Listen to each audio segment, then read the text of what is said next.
दूर एक जंगल में टुनटुनी और बुलबुल नाम की दो चिड़िया रहती थी।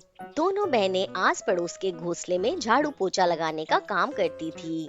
टुनटुनी और बुलबुल का एक छोटा भाई भी था, सोनू, जो जंगल के सबसे अमीर जमींदार जाबाज शील के बगीचे में काम करता था। जाबाज शील को पैसों का घमंड था। काम में छोटी छोटी गलती होने पर वो सोनू को डंडे से मारता था। जाबाज शील का बेटा जग्गू दूसरे जंगल में पढ़ाई करता था। एक दिन जग्गू घर पर फोन लगाता है। पापा, आपके दिए हुए पैसे देखकर कॉलेज का हेडमास्टर बहुत खुश थे। उन्होंने मेरी नौकरी एक विदेशी कंपनी में लगवा दी है। विदेश जाने के पहले मैं एक बार आपसे और माँ से मिलने आ रहा हूँ। ठीक है पुत्र, पैसे हो तो दुनिया में कुछ भी किया जा सकता है। तुम बस जल्दी से घर आ जाओ बेटा। चील खुश था, इसलिए उसने अपने पूरे गांव में अपनी तरफ से रात के भोजन का न्योता दे दिया। सुनो सुनो सुनो, आज रात को बड़े सेठ के बेटे घर आने वाले हैं। उनके आने की खुशी में साहब ने पूरे जंगल के पक्षियों के लिए रात के खाने का प्रबंध किया है। सुनो सुनो सुनो। चील की तरफ से न्योते को पाकर जंगल के सारे पक्षी खुश थे, लेकिन टुनटुनी और उसके भाई बहन उदास थे। बुलबुल टुनटुनी से, दीदी, घर में 1 रुपया भी नहीं है। जमींदार साहब के यहाँ जाने के लिए हमारे पास ना तो ढंग के कपड़े हैं और हम उन्हें उपहार में क्या देंगे। बहना, अगर हम तीनों नहीं गए तो जमींदार साहब हमें छोड़ेंगे नहीं, और इस फटे हाल में बिना उपहार के हम भोज में गए तो सारे पक्षी हमारा मजाक बनाएंगे। हम जहाँ काम करते हैं वहाँ से कुछ रुपए उधार मांग लेते हैं, जिससे हम जमींदार के बेटे के लिए एक अच्छा सा उपहार खरीद सकें। पर दीदी, हम तो गौरी कौई के घर पर काम करते हैं। उनका परिवार सिर्फ कहने के लिए पैसे वाले हैं। पूरा जंगल जानता है कि उनका परिवार कितना बड़ा कंजूस है। बहनों की बातें सुनकर सोनू बोलता है, बहन, आप सभी घर पर ही रहें। मैं देखता हूँ पैसों का इंतजाम करके। शाम होने ही वाली थी। सोनू फटाफट पैसों का इंतजाम करने चला जाता है। ये उसकी आखिरी उम्मीद थी, लेकिन उसकी ये आखिरी उम्मीद भी काम नहीं आई। सोनू पैसों का इंतजाम नहीं कर सका। उदास सोनू वापस अपने घोंसले की तरफ आने लगा। तभी कुछ दूर उड़ने के बाद रास्ते में सोनू को संतरों का बगीचा दिखता है। सोनू सोचता है, पैसों का इंतजाम तो नहीं हो सका, लेकिन मालिक के बेटे को मैं ताजे ताजे संतरे दे सकता हूँ। ऐसा सोचकर सोनू बागीचे में जाता है। किस्मत से वहाँ पर एक खाली टोकरी पड़ी होती है, जिसमें सोनू ढेर सारे रसीले संतरे तोड़कर वापस अपने घोंसले की तरफ उड़ने लगता है। रास्ते में सोनू को एक भिखारन दादी माँ मिलती है, जो बेहोश होकर पेड़ के नीचे गिरी हुई थी। सोनू उनके पास जाता है। दादी माँ, ओ दादी माँ, क्या हुआ आपको? आप ठीक तो है ना? बेटा, मुझे भूख लगी है। क्या तुम मुझे अपने संतरों में से कुछ संतरे दे सकते हो? सोनू दुविधा में पड़ गया, लेकिन उसने दादी माँ की मदद करना जरूरी समझा, वरना वो मर जाती। दादी माँ बहुत ज्यादा भूखी थी। उन्होंने 3 संतरों को छोड़कर पूरी टोकरी खाली कर दी। बस बेटा, मैं बस इतना ही खाऊंगी। अब इस बुढ़िया से ज्यादा खाया पिया नहीं जाता। बाकी के संतरे तुम ले जाओ। भगवान तुम्हारा भला करे बेटा। सोनू दादी माँ को खाता देखकर दंग रह गया। बचे हुए 3 संतरों को लेकर सोनू वहाँ से उड़ गया। रात को भोज में सारे पक्षी सज धज कर आते हैं। सबके पास महंगे महंगे उपहार थे, लेकिन सोनू और उनकी बहनों ने अपनी तरफ से 3 संतरे दिए। अरे अरे, देखो देखो, लगता है सेठ ने भिखारियों को भी भोजन के लिए न्योता दिया है। अरे गरीबों, फल ही ला रहे थे तो थोड़े ज्यादा ले आते। ऐसा कहकर सब टुनटुनी, बुलबुल और सोनू का मजाक बनाते हैं। तीनों उसी समय बिना कुछ खाए पिए वापस अपने घोंसले में आ जाते हैं। उदास सोनू गुस्से में तीनों संतरों को अपने बागीचे में फेंक देता है। उस रात जंगल में तेज बारिश होती है। वो बारिश 4 दिनों तक लगातार चली। सारे पक्षियों के घोंसले बह गए। सोनू का कमजोर घोंसला भी टूटकर बह गया। सोनू के बागीचे में एक बड़ा सा पेड़ था। तीनों भाई बहन अब रात गुजारने के लिए उसी पेड़ पर चले जाते हैं। तभी टुनटुनी देखती है कि उसका बगीचा बड़े बड़े विशाल संतरों के पेड़ से भर चुका है। पेड़ पर ताजे ताजे संतरे लटक रहे थे। अरे भाई बुलबुल, इधर देख, हमारे बागीचे में इतने सारे संतरे। तभी बुढ़िया दादी माँ वहाँ प्रकट हो जाती है। बेटा, मैं एक परी हूँ। मुझे एक राक्षस ने भूख से मरने के लिए श्राप दिया था। तुमने मुझे उस श्राप से मुक्त किया। ये सारे संतरों के पेड़ जादुई हैं। इन पेड़ों में साल भर संतरे उगते रहेंगे। तुम उन्हें बाजार में बेचकर पैसे कमाना और अच्छे से रहना। और मैं तुम्हारे इस बड़े से पेड़ पर एक ऑरेंज ट्री हाउस भी बना देती हूँ। इस जादुई घर में सुख सुविधा की सारी चीजें होंगी। सोनू और उनकी बहनों की आंख में आंसू आ जाते हैं। उनकी आर्थिक हालत तो पहले से ही खराब थी, ऊपर से बाढ़ में उनका घर भी टूटकर बह गया था। तीनों उस जादुई परी का शुक्रिया अदा करते हैं। जब वो अपने ऑरेंज ट्री हाउस में जाते हैं तो उन्हें विश्वास होता है अंदर से वो 5 स्टार होटल जैसा होता है, जहाँ सुख सुविधा की सारी चीजें मौजूद होती हैं। तो दोस्तों, ध्यान रहे, लोगों की मदद करने से हमारे साथ आज नहीं तो कल अच्छा ही होता है। नंदनपुर में टुनटुनी चिड़िया अपने पिता टुन्नू के साथ रहती थी। टुनटुनी की माँ नहीं थी। टुनटुनी के पापा गांव में ट्रक चलाते थे। दिन भर ट्रक चलाने से जो पैसे बनते थे, उनसे उनका छोटा सा परिवार अच्छे से गुजारा कर लेता था। ऐसे ही एक दिन टुन्नू ट्रक पर ढेर सारा सामान लोड करके ऊबड़ खाबड़ रोड से जा रहा था। तभी ट्रक का बैलेंस बिगड़ गया और ट्रक पलट गया। इस हादसे में टुन्नू चल बसा। उधर टुनटुनी अपने पिता टुन्नू का घर पे इंतजार कर रही थी। रात हो गई थी, लेकिन टुन्नू अभी तक नहीं लौटा था। पापा अभी तक घर नहीं आए। इतनी रात भी हो गई है, चारों तरफ अंधेरा हो गया है, कुछ दिखाई नहीं दे रहा। पता नहीं पापा कहाँ रह गए। क्या करूं, कहाँ जाऊं, किससे पूछूं? टुनटुनी रोते रोते अपनी चाची के पास गई। लूसी चाची, ओ लूसी चाची, आपने मेरे पापा को कहीं देखा है? अभी तक पापा घर नहीं लौटे हैं। नहीं बिटिया, आज तो टुन्नू को मैंने नहीं देखा। देर रात हो चुकी है बेटी, तुम अंदर आ जाओ और सो जाओ। तुम्हारे पापा को हम कल ढूंढेंगे।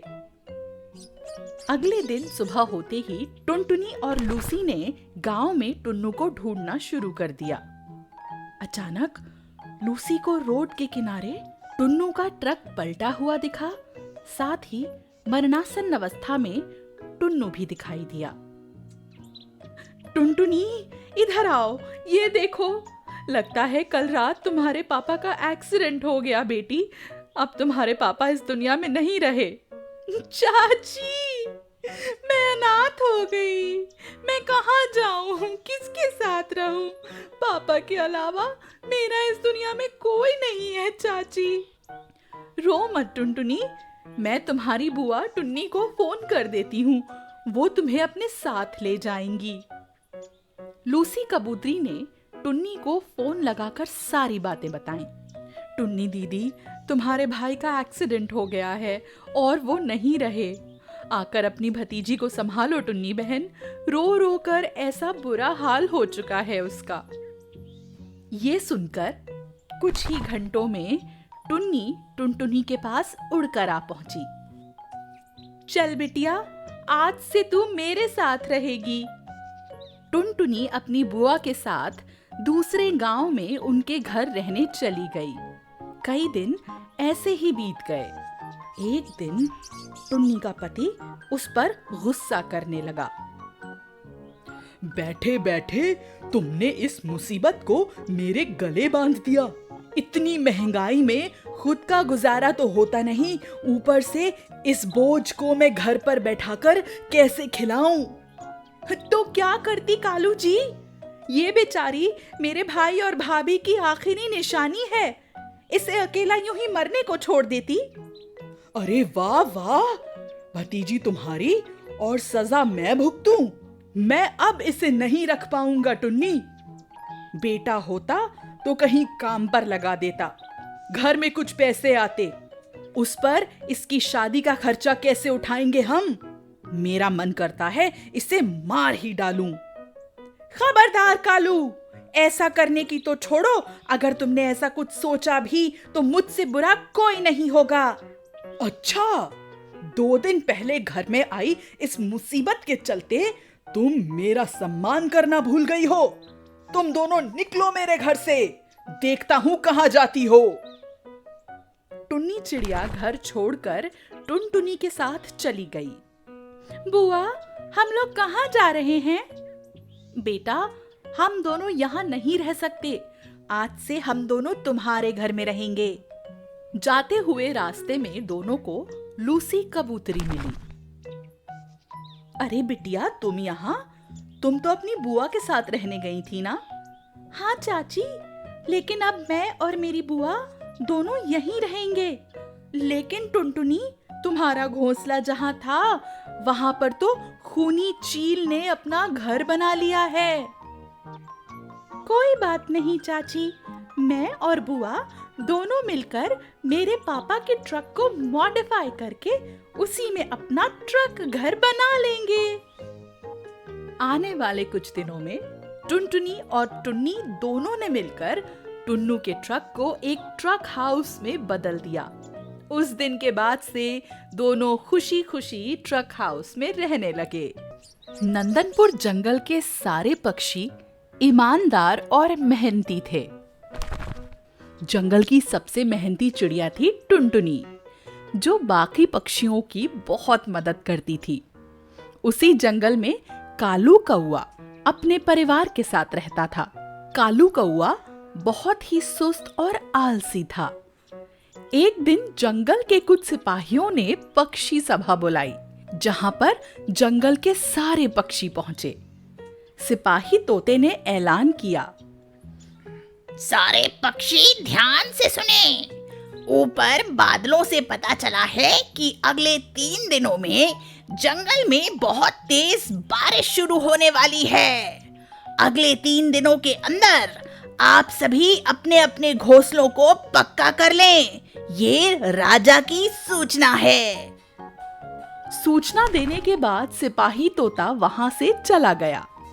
टुनटुनी ने कहा, दोस्तों, अभी तक हम सभी पक्षियों ने अपने अपने पक्के घर नहीं बनाए हैं। हम सभी को बारिश आने से पहले ही अपने अपने घरों को पक्का कर लेना चाहिए। लूसी कबूतरी बोली, हाँ टुनटुनी, हमें जल्दी करनी चाहिए, क्योंकि घोंसलों को पक्का करने में काफी वक्त लगेगा। तो फिर चलो पक्षियों, हम सभी जल्दी जल्दी लकड़ियां इकट्ठा करके लाते हैं, ताकि हम अपना अपना घोंसला पक्का कर सकें। सारे पक्षियों की बातें सुनकर आलसी कालू कौआ सोचने लगा, हे भगवान, इस जंगल में कितनी बारिश होती है। मैं तो लकड़ियां इकट्ठा करने नहीं जाऊंगा। मुझे अपनी बुद्धि लगानी होगी। रात में जब सारे पक्षी सो रहे होंगे, तब मैं इनमें से ही किसी एक पक्षी की जमा की हुई लकड़ियों को चुरा कर अपना घोंसला पक्का कर लूंगा। करने दो इन बेवकूफों को मेहनत। कालू कौवे ने कहा, पक्षियों, मैं लकड़ी की तलाश में तुम सबके साथ नहीं जाऊंगा। मेरे दूर के चाचा जी का बहुत बड़ा लकड़ियों का कारोबार है। मैं तो अपनी लकड़ियां उन्हीं से ले लूंगा। इस पर कालू की पत्नी गौरी कौवी ने कहा, क्या कहा जी? मैं तो नहीं जानती आपके किसी ऐसे चाचा को जिनका लकड़ियों का कारोबार हो।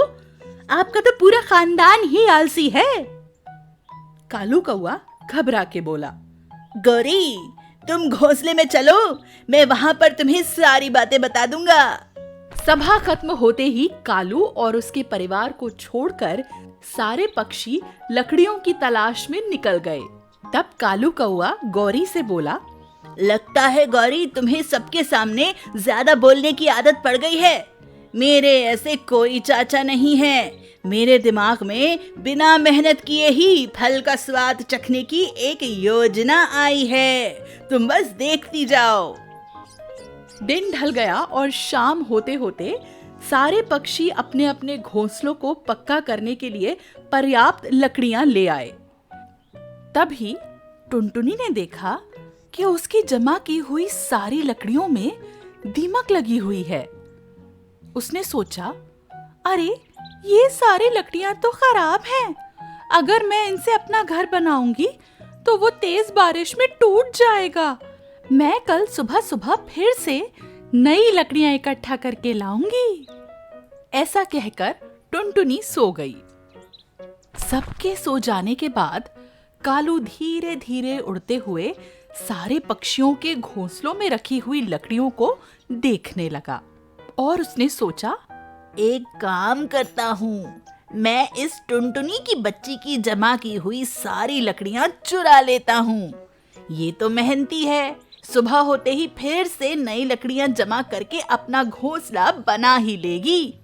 इस तरह कालू ने टुनटुनी की सारी लकड़ियां चुरा ली। अगले 2 दिनों में तेज बारिश शुरू हो गई। सारे पक्षियों ने अपना अपना लकड़ी का घोंसला बना लिया था। कालू ने भी एक ठीक ठाक घोंसला तैयार कर लिया था, लेकिन वो दीमक लगी हुई लकड़ियों का बना था। शाम होते होते बारिश बहुत तेज हो गई। तेज बारिश में कालू कौवे का घोंसला टूटकर आधा हो गया और नीचे पानी में गिर गया। पूरे बरसात का मौसम कालू और उसके आलसी परिवार को तेज बारिश में भीगते हुए गुजारना पड़ा। हमें कभी भी मेहनत से पीछे नहीं हटना चाहिए।